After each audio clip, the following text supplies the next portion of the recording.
Hello everyone and welcome back to Transfer Review, the show where we break down all the biggest talking points from silly season. And what a silly season it has been so far. To help me break down the nonsense, he's back from Mexico and he's brought the heat with him. I'm joined by Sam Obaseki. Sam, how are you doing, my friend?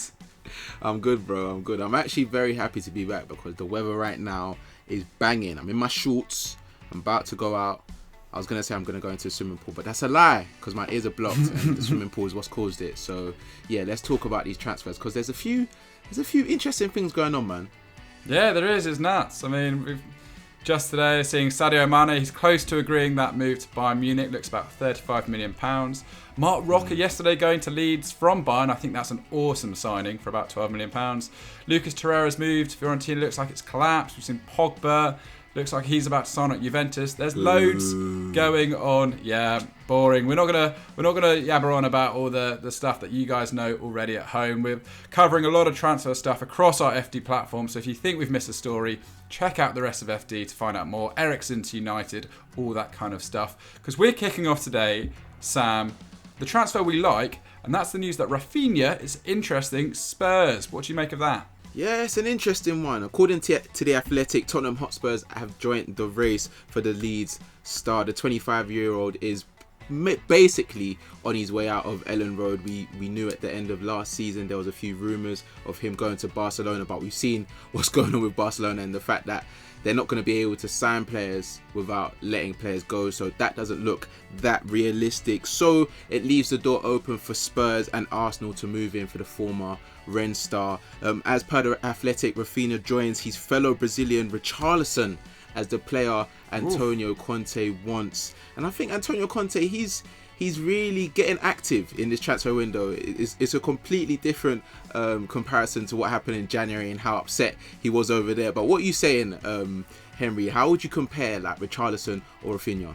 It's a really interesting one, isn't it? I mean, first and foremost, they play on opposite wings. I think that needs to be stressed. So it really depends what side of the pitch Conte is looking to get some backup. Because obviously, you see Son tends to be a bit more on the left, maybe Kulusevski these days on the right. So yeah, I mean, they're both pretty formidable on both flanks. But if we break down Raphinha's stats, he's been pretty impressive since signing for Leeds for £17 million back in 2020. He scored 17 times in the league over the past 2 seasons, registered 12 assists.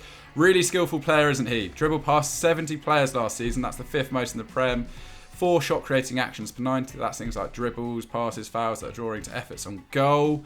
He's great getting to the byline, lots of crosses, and we've seen complete 15 nutmegs, which is the Sam Obaseki special at the FD sort of training sessions together. So yeah, Richarlison is an exciting guy. Just Emmanuel Dennis got more nutmegs than him last season. But actually, credit where credit's due, he's very defensive too.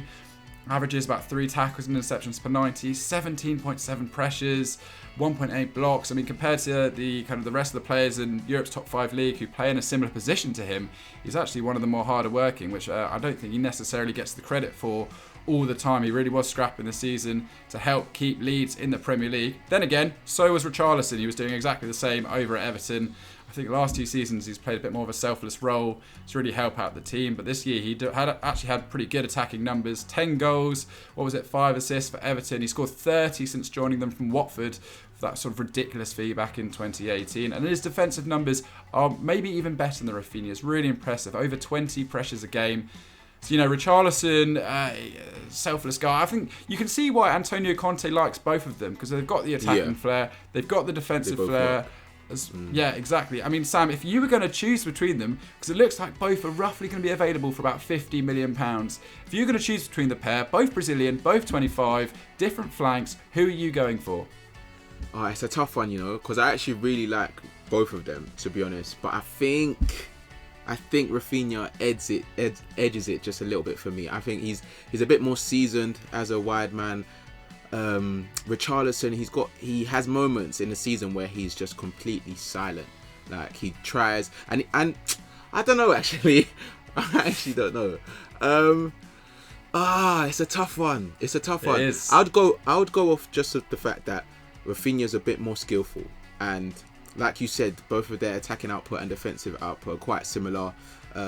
But yeah, I think Raphinha, he's got that little edge to him that if you're lacking something, we've seen with Leeds, especially at the back end of last season, when you're missing something, you need someone to just like, carry you through a game. Not saying Richarlison didn't do it for Everton, because he definitely did, but I think Raphinha's got a little bit of an edge. It's a tight one. It is really a tight one. But yeah, I think I prefer Raphinha. That's interesting. I'd probably go for Richarlison. I just think... Really? Why? He's a baller for the Brazil national team as well. They really like him there too. I just think maybe quality's over on the left. He can play a bit more through the middle at times, which might be necessary if Harry Kane needs a break, if they don't bring in any reinforcements there. What I will say is that they shouldn't overpay for Richarlison. I wouldn't pay silly money to bring him in, but if they can get him for around the £50 million mark, I actually think he's really grown up in the last few years at Everton, and I think he's become perhaps the player I wasn't expecting him to be. Certainly when he was younger, seemed a bit more sort of stroppy, really, to say it simply. I think he's actually been a really good professional for Everton. So on that regard, I would go for Richarlison. But yeah, let us know in the comments down below who you think that Spurs should go for. But as you were saying, Sam, it really does look like Tottenham are making moves. Let's just touch on the signings they've made already. They bought in Fraser, Forster on a free. I think that's a solid backup keeper. They've got Yves Perisic on a free transfer as well. Big wages, but I think at the left wing back role, he could be really efficient. Yesterday, it was announced that they're close to a £25 million move for Yves Bissouma from Brighton. That one has come from absolutely nowhere. Absolute ball crusher in the midfield. Averages over 5 tackles and interceptions during his days with Brighton. Him next to Højbjerg in the middle is going to be pretty formidable. Also looks like they're going to sign Djed Spence as well from Nottingham Forest. New centre half looks like he's coming in. Is it Alessandro Bastoni? Is it Pau Torres? Either way would be great additions. There's other big names too. Christian Eriksen, Victor Osimhen, Gareth Bale. Is he going to come back? It looks like Antonio Conte and Fabio Paratici, who hasn't missed yet since sort of assuming his transfer duties at Spurs. He is going to be very busy. And he's doing some great work already. I mean, last season, Spurs finished 4th, 22 points behind City. They're really milking that return to the Champions League to bring players in. But, Sam, I guess they're doing this to go higher. They're doing this to push on. Where do you think Spurs can finish up on the basis of like the signings they're making and the ambition they're showing this season? Because if they continue this window as they've sort of got off, then they could be a danger next season. I guess right now it looks like that, because obviously they're the most active on the transfer window so far. But let's not forget, like, it literally just opened. I believe it was last week or the week before. So I'm sure that your Chelseas, your Manchester Uniteds, your Arsenals are going to make a few signings, bolster up their squads.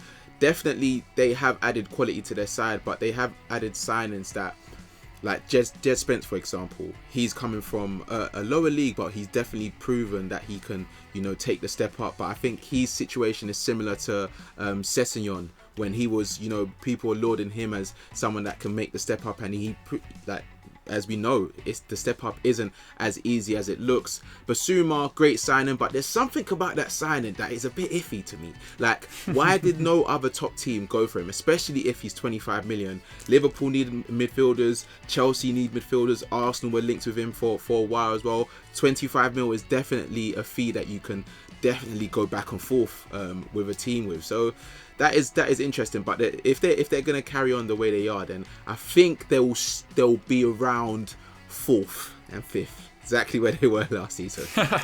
Okay. All right, so going nowhere fast in Sam's opinion. same old. I think definitely 3rd, and I think they could maybe have a real dent at a cup as well. But anyway, let us know your thoughts down below, Spurs fans, or even non-Spurs fans. Are you worried about the Conte revolution in North London this year? All right, we're going to move on to our transfer we don't like next. So before we go into a transfer we don't like, make sure you're liking and subscribe to EFD to never miss a video. We're going to try and keep you up to date with all the transfers happening around Europe, and there's no better place to go other than FD. You know what I mean? But the transfer that we don't like, it's not that we don't like it, it's a bit of a risky one in my opinion, and Henry kind of agrees with me because he always does, and that is Dean Henderson to Nottingham Forest. What are we saying, Henry, for this one? I don't always agree with you, Sam. Let's be very clear on this. I'll not be painted by that brush. But yeah, I mean, this is the problem. I was trying to find a transfer or a rumour that I didn't really like, and I like most of the rumours that I'm seeing at the moment. I think all the clubs are doing pretty sensible business out there. Zeki Celik to Roma from Lille is a slightly boring signing at right back. Not very creative going forward, but actually for €8 million, I think not that'll be alright. by Mourinho, although I'm not sure about Matic to Roma. I don't think that's particularly progressive. But yes, let's break down this Dean Henderson move. Fabrizio Romano broke this on Wednesday lunchtime that Nottingham Forest are pushing to sign the Manchester United keeper.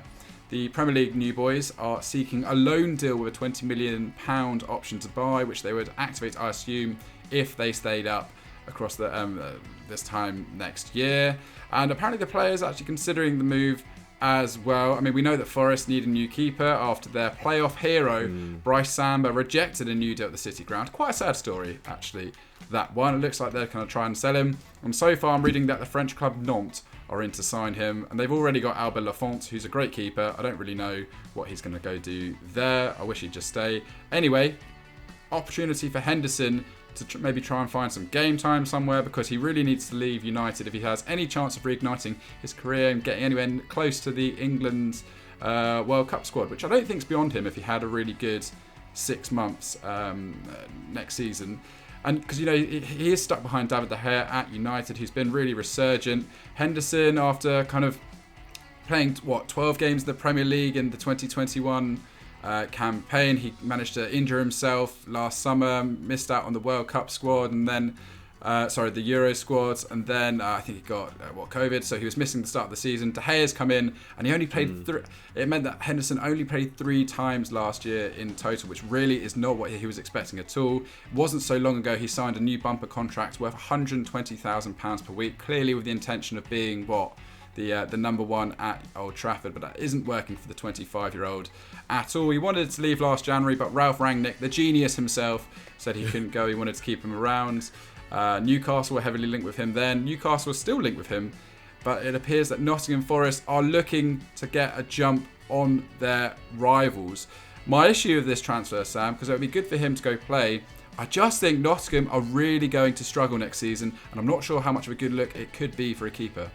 I do hear what you're saying, but to a certain extent, because we've seen in the past, and I actually believe with Dean Henderson, if Nottingham Forest aren't having a great season, but he is playing tremendously well, which is possible, then it won't look too bad on him. I think in Steve Cooper's side, he's going to be very, very busy. They obviously are going to have to make a lot of signings this summer. They're losing quite a few key players to their championship triumph last season, with Djed Spence obviously linked with Spurs, Keenan Davies, Max Lowe, and Manchester United's James Garner going back to the club. So I think with Henderson, it's quite clear he wants to play games, he wants to play in the Premier League, he wants to have the opportunity to play at the World Cup for England. And if anyone's going to do it for a team coming up, it's probably him. He done it in the past for Sheffield United when he had a very good season for them in the 1920 season. He kept 13 clean sheets and produced 75% save rate to help the Blaze to an excellent 9th place finish. Obviously, the season after wasn't that great, but that wasn't down to him. So yeah, I think this could be good for him. I think his main objective is to get minutes. Ralph Rangnick did him dirty because he said that he was going to stay and he's going to be a part of the squad. Didn't get many minutes as well. I think other teams are trying to pursue him. He is getting interest from the Championship side, Middlesbrough, but obviously his main objective is to probably play in the Premier League. And I guess it is quite early to commit, in my opinion, because the transfer window just opened. So he should maybe wait a little bit. What do you reckon, Henry? Do you reckon he should wait, or do you reckon he should sign and start pre-season early? Yeah, I'm just amazed there's not more clubs across even Europe's top 5 leagues that potentially have an opening. Obviously, he's got massive wages. But you know what? If he does go to Nottingham Forest, Steve Cooper, great manager. If it is just a 1-year loan with the option to buy at the end, maybe that takes a bit of pressure off the situation. He doesn't have to commit his long-term future. I don't know where they're going to get 120k a week to pay his wages, though. Yeah. But, maybe I'm with you. Wait a little bit, just see the lay of the land, see if Newcastle come in for him, and then who knows, why not go to Nottingham Forest at the end. But it is a risky transfer. But anyway, I think that's all we've got time for on Transfer Review for another week. Let us know which stories you think we've missed, which ones have interested you the most in the comments down below. Let us know what you think of me and Sam's performance. We always love to hear your critiques. We don't. Anyway, Sam, what should our audience go and check out right now? FD, EFD, Snapchat, TikTok as well. We're over on TikTok as well. If you guys are on TikTok, go and follow us over there, because we create short form content that is actually quite enjoyable. If you want to, interact with us, we're a lot more active in the comments over there than anywhere else. So yeah, go hit us up over there. Love it. Go check out TikTok. All right, guys, we'll see you next week on Transfer Review. Thank you very much. Bye bye.